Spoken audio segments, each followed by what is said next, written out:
The lacrosse team that can consistently win the ball at face-off has a decided advantage, since possession is all important to goal scoring, the game's primary objective. Every player must learn to face the ball, because any member of the team may be called on to do this during a game. This is the start for the face-off. Each player faces the opposition goal, puts the back of his stick net against his opponent's, and the handle on the ground parallel to the center line. He grasps the stick tightly, the right hand at the throat, the left about 2 feet farther down the handle. His head is forward, weight on the balls of the feet, legs spread, right foot behind the right hand to prevent the opponent from forcing his stick through. The referee places the ball between the nets. At his whistle, each player tries to win possession with any stick movement he cares to use, providing the ball is his object. A good practice is to move the stick forward and upward. The quicker or stronger player can force back his opponent's stick and draw the ball out to run with it or pass it to a teammate. Possession, of course, is of little use to a team not skilled in the fundamentals of attack play. A team's attacking force consists of the close attack and the midfield players. These are the men mainly responsible for scoring goals, though there's nothing to prevent a close defense player from carrying the ball downfield and shooting for goal. This diagram shows the key placements for attack men. The numbers do not represent particular players, but positions attack players should occupy when raiding the opposition goal.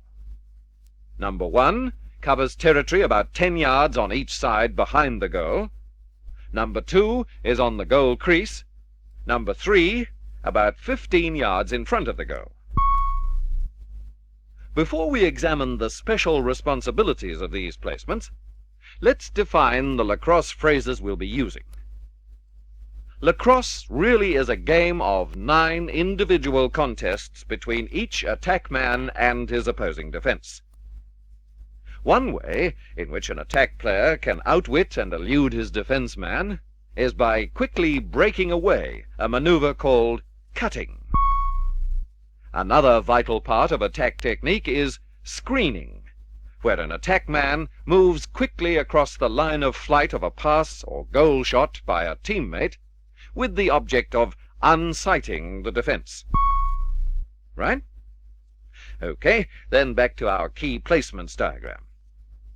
A close attack player should always occupy number 1 position to pass or back up shots or recover loose balls and run around to the front to shoot for goal. When he leaves the position, another player must immediately fill it. Thus, 2 players usually are at back of goal to ensure that number 1 position is always occupied. Number 2 is a difficult position, also best filled by a close attack man.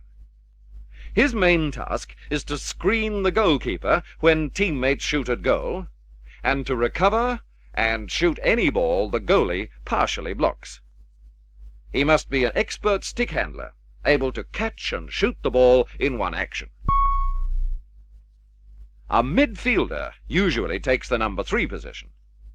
Primarily, his job is to make quick breaks towards the goal in the hope of receiving a pass for a shot, to back up passes, and to take long shots. He must also be alert to prevent an opponent from retrieving a loose ball rolling towards midfield and quickly turning to the back line if his side loses possession. Another midfielder must move into the position whenever the number 3 man cuts for goal.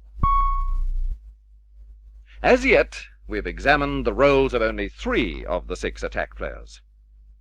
Now, let's put the whole attack together. Some territory must always be kept open in front of the goal to give the attack room in which to work. Thus, the players arrange themselves in this manner. the dotted line indicating the territory to be kept open. One man goes to number 6 to support the number 1 position. Numbers 4 and 5 complete the encirclement of the goal. When 3 cuts to his right for a pass, 4 backs up the play, then goes in to cover the normal number 3 position. If 3 cuts to his left, 5 backs up, then goes to the number 3 spot. The attack must keep its formation balanced, avoiding crowding and always being in position to back up and to retrieve loose balls. Good teamwork is the secret of balanced attack formation.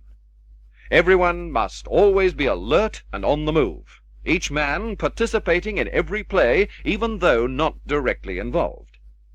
This means that 3 or even 4 of the attack keep moving just enough to prevent defense interference.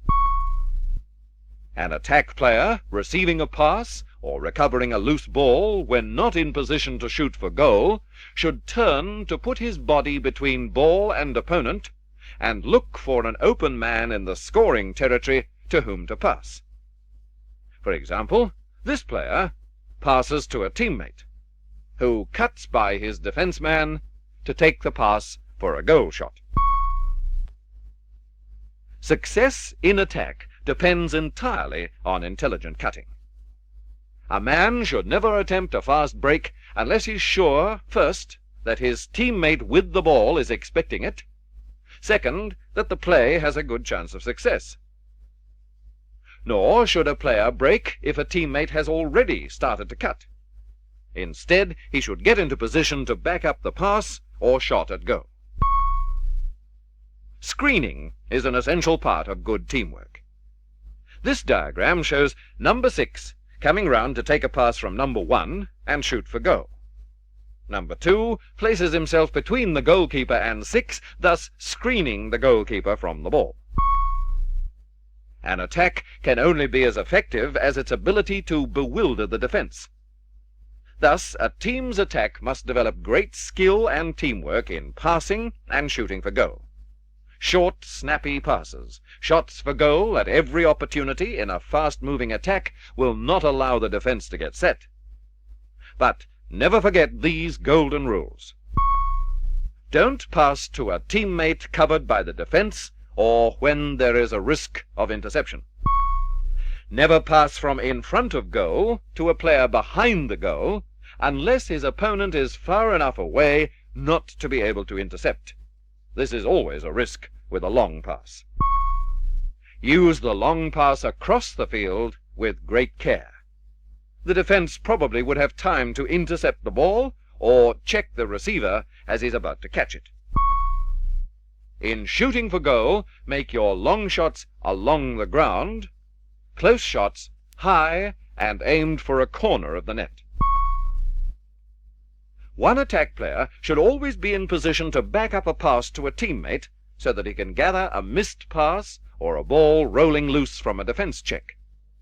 In this diagram, 4 backs up 5, who has moved in to receive a pass from 3, while 2 moves into position to catch a possible rebound from the goalkeeper, and 1 and 6 close in to back up the shot at goal. Whilst his primary concern is to gain possession of the ball, an attack man must always be alert to check his opponent, preventing the defense from getting the ball.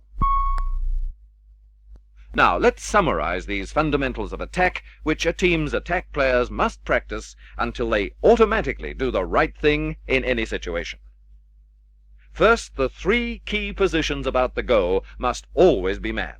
1 player behind the goal, 1 on the crease, the third about 15 yards in front of goal. After receiving a pass or recovering a loose ball, always turn and look for a well-placed teammate in scoring territory to whom to pass. Cut intelligently. Play as a team at all times. Screen for each other as cuts are made for passes.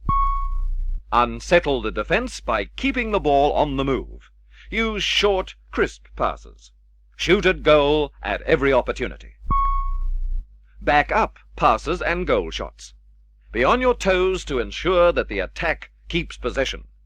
Look for scoring opportunities in backing up shots at goal. Be alert for the time to check the defense. Practice, practice, practice.